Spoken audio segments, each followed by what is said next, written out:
नहीं भूली राही अनुपमा पर इल्जाम लगाना। नमस्कार दोस्तों, स्वागत है आपका आपके अपने चैनल हंग्री स्पिरिट्स में। हंग्री स्पिरिट्स देख रहे सारे दर्शकों का मैं अंजू शर्मा दिल से स्वागत करती हूँ।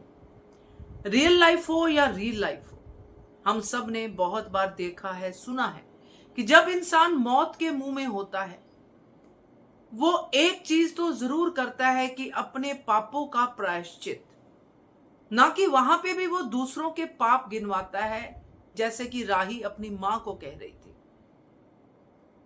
क्या कह रही थी राही? क्या राही खुद की बात अब भी नहीं सुन पा रही है, जबकि उसको लग रहा है कि मैं मर रही हूं? कि आपने अपनी राही को कई बार राह में अकेला छोड़ दिया, ऐसा डायलॉग बोलती नजर आती है राही। तो क्या राही कोई और सीरियल में काम कर रही है, हम कोई और सीरियल देख रहे हैं? चलिए चर्चा करते हैं इस पे। पहले वही निवेदन, जिन्होंने अभी तक चैनल को सब्सक्राइब नहीं किया है कर लीजिए, साथ में दोस्तों बेल आइकन दबाइएगा ताकि आपको हमारे वीडियोस के नोटिफिकेशन मिलते रहें। हम जो देखते हैं उसी पे हम लोग चर्चा करते हैं। जब से ये छोटी आई है अनुज और अनुपमा की जिंदगी में, तब से लेकर इसके राही बनने के सफर तक अनुपमा ने क्या कुछ नहीं किया है इस बच्चे के लिए, अनाथ आश्रम से लाने से लेके अब तक। तो ये कौन सी राही है जिसको हम समझ नहीं पा रहे हैं? अगर राही के मन में अपनी की मां के प्रति प्यार है तो वो जुबान पे क्यों नहीं है, वो दिमाग में क्यों नहीं है, वो दिखता क्यों नहीं है? अगर राही आज मरते मरते भी ये डायलॉग बोल रही है कि आपने हर बार अपनी राही को राह पर अकेला छोड़ दिया है, तो मुझे वो राह समझनी है, कहां पे अकेला छोड़ा।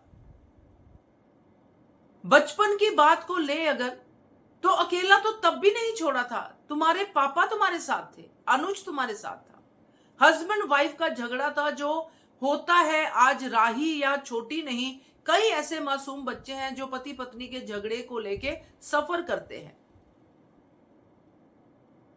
और उसमें से भी फाइन ट्यून बन के निकलते हैं।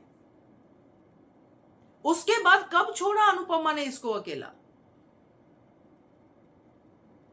उसके बाद अनुपमा खुद अकेली रही। और ये कौन सी राही है जिसको हम बार बार देखते हैं, जिसके मन में शुक्राना है ही नहीं? इंसान जिंदगी में कुछ एक दो चीजें अच्छी करता है तो याद रखता है कि इसने मेरे जीवन में किया, मरते मरते तो जरूर याद रखता है। क्या राही को लग रहा था कि मैं बच जाऊंगी? सीरियल में तो हमें पता है कि राही बच जाएगी, मगर अगर कैरेक्टर की बात करें तो क्या राही को लगता है कि मैं बच जाऊंगी, कि मम्मी मुझे बचाने आएगी? भाव पानी लेने इसके पास आता है, मुंह से मम्मी निकलता है। जब मेघा के पास बंद कमरे में थी तब भी मम्मी मम्मी निकल रहा था, तब भी इसको अपने पॉप पे विश्वास नहीं था, मम्मी पे विश्वास था कि मम्मी बचाने आएगी। मम्मी बचाने गई, मम्मी ने मेघा से चाकू भी खाया, मम्मी मरने तक पहुंच गई, मर भी गई। और आज राही बोलती है कि मुझे मम्मी ने हर राह पे अकेला छोड़ दिया, हर बार अकेला छोड़ दिया। मतलब एक लिमिट होती है रीयूनियन करने की, आप करो, कोई प्रॉब्लम नहीं है, मगर ऑडियंस को हमें ये मत बताओ कि राही को अकेला छोड़ दिया गया।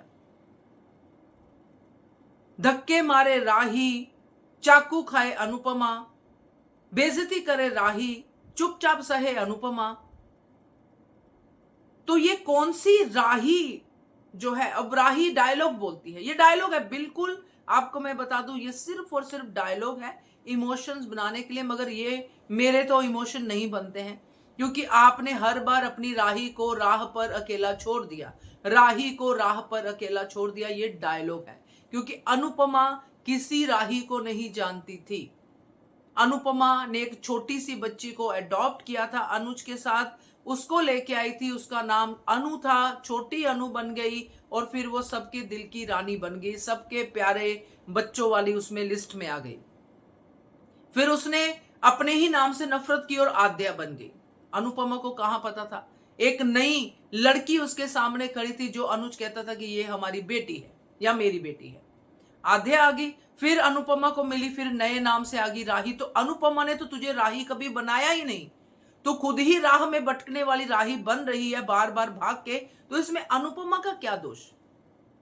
और क्या हुआ उस आशा भवन वाली सीक्वेंस का, जिसमें राही जब अनुपमा बच जाती है मरते मरते, राही के सामने यानी आध्या के सामने अनुज अनुपमा फिर से आ जाते हैं, आशा भवन में एंट्री लेते हैं, वहां पे अपनी गलती मानती है कि मैंने आपके साथ बहुत गलत किया मम्मी, वो एक्सीडेंट वाली बात भी कन्फेस करती है, सारी बातें कन्फेस करती है।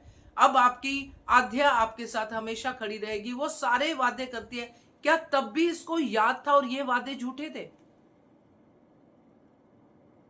मतलब कहने का कि किसी चीज को किसी और तरीके से भी किया जा सकता है। एक मरने की कगार पे पहुंची हुई लड़की उस समय अपनी मां को याद कर रही है, और जब मां सामने आती है तो वो लड़की मां को इल्जाम लगाते हैं कि हर बार की तरह इस बार भी आप हमें, मुझे अकेला छोड़ के चली जाओगी, मुझे राह पे अकेला भटकने दोगी। क्या अनुपमा ने बोला था भाव के पास जा सबूत इकट्ठा करने? मतलब कहने का कि राही को व्हाइट वॉश करना, जो आप लोग ये शब्द यूज करते हो, व्हाइट वॉश करने के लिए आप ऑडियंस को भी व्हाइट वॉश करना चाहते हो। इट इज ओके, सीरियल्स में होता है, चलने दो, कोई प्रॉब्लम नहीं है। मगर जो दिल में बात है वो तो हम कहेंगे ही। आगे राही हो भी जाएगी, दोनों की रीयूनियन भी हो जाएगी, सब हो जाएगा, मगर ये बात खटकती रहेगी कि अनुपमा ने कितनी बार राही को राह पर अकेला छोड़ा। जो डायलॉग यूज किया गया है, मुझे बड़ी प्रॉब्लम है इस डायलॉग से। आपका क्या कहना है इसके बारे में? कमेंट करके बताइएगा। देखते रहिए channel hungry spirit. Thank you so much.